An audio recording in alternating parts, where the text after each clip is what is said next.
Hello everybody, good morning and welcome to That's Football for your latest transfer news, and it's back to Arsenal this morning. Arsenal, Raphinha. David Ornstein last night reporting that Arsenal had put a bid in. The bid will fall way short of what Leeds are looking for. This is a player in Raphinha that we've spoken about before that Barcelona were expected to buy, but Barcelona, who are locked into all sorts of financial issues involving economic levers, trying to relieve all the financial problems they've got. Manchester United signing to De Jong. They really want Bernardo Silva, who we spoke about yesterday, from Manchester City. But Raphinha was a player that was meant to be going to Barcelona with Koundé and Christensen and Kessie and Lewandowski. And it feels like that Barcelona are just trying to juggle so many balls at the moment that they can't get the money, they can't focus on enough players at once. And Arsenal have taken advantage of that and said, look, you know what? I'm sure Barcelona's the dream move for you, but Arsenal, London, Premier League, what do you think? And I think Raphinha's gone, yeah, actually, I don't want to wait around. Let's get on with it. The issue is obviously the fee. Now, what I was told last night is that Arsenal are almost there. This is when Arsenal are putting in official bids for players, which is what we heard last night.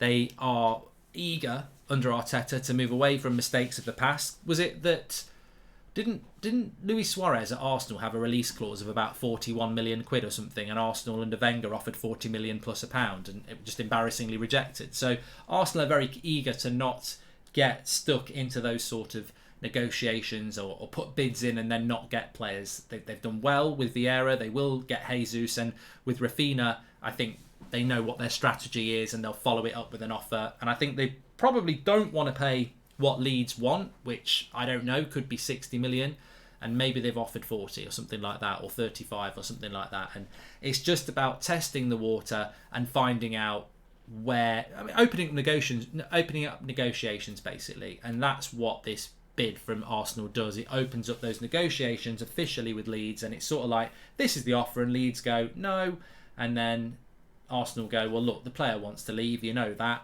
what you're going to take that's realistic. And look, maybe Barcelona come back in. I don't think so. I think this is, as I say, almost there for Arsenal from what I'm hearing.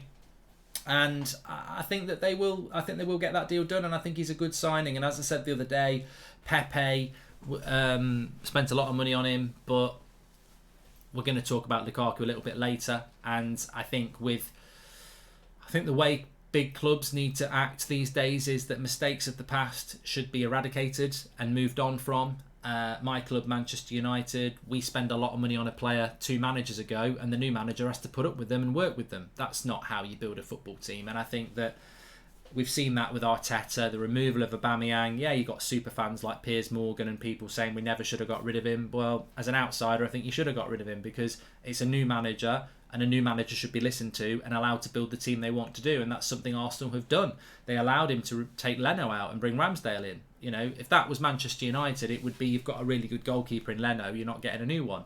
And I think this is the way, if you want to be a successful team, Arsenal are adopting it, is that if you do buy Romelu Lukaku for £100 million and he is a flop after 1 year, you get him out the club. You take the hits and you bring somebody else in, because ultimately, as a football club, you're there to win trophies.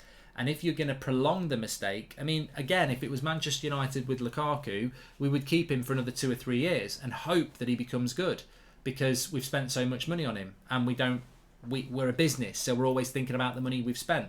Whereas a Chelsea or a Man City, they will, and a Liverpool to a certain extent, if they make a mistake, they will remove the mistake and move on from the mistake. And that's why Liverpool, Man City and Chelsea over the last few years have won a lot of trophies, because removal of the deadwood instead of keeping it is a key thing. And I think Raphinha, much the same as Ramsdale replacing Leno, Raphinha comes in and sort of ends Pepe's career at Arsenal, I would imagine. So I expect that deal to get done.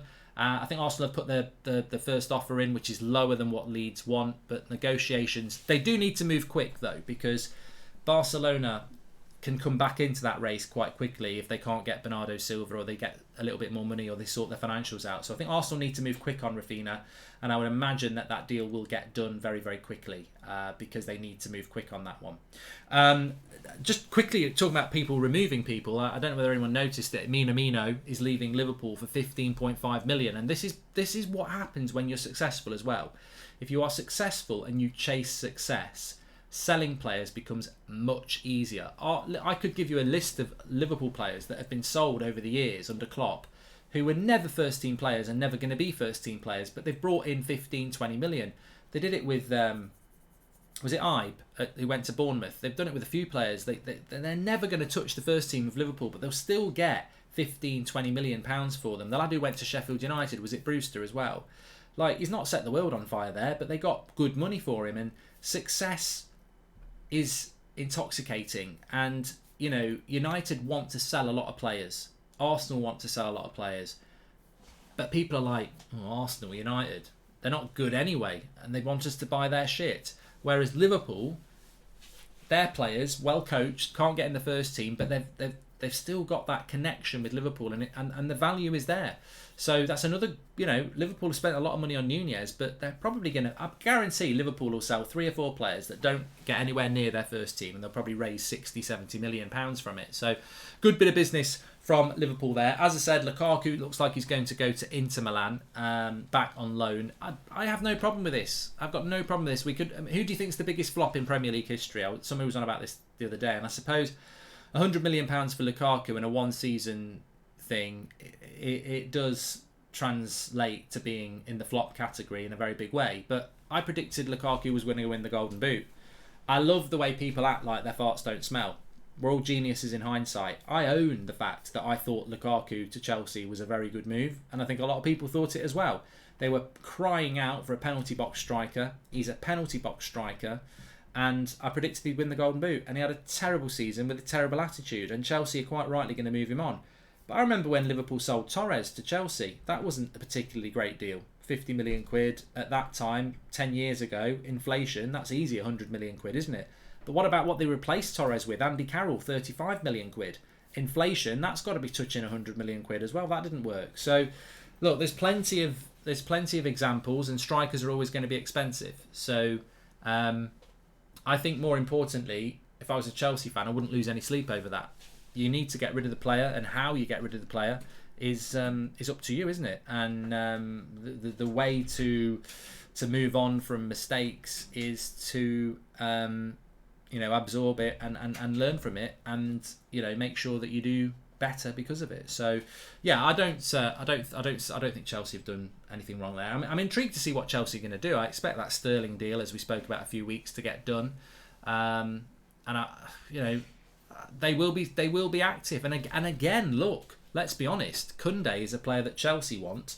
If Barcelona are struggling to get money in, maybe Arsenal get Raphinha and Chelsea still get Koundé, and Barcelona get neither of them. I mean, it depends on the appetite of those players to go to Barcelona. But anyway, look, I expect this Raphinha deal to move quick. I think that'll probably be the next big signing we see in the Premier League, and I wouldn't be surprised if it's done by the weekend. So let's wait and see what happens with that one. Get your comments in below, smash a like on the video, make sure you subscribe, and I'll speak to you on the next one.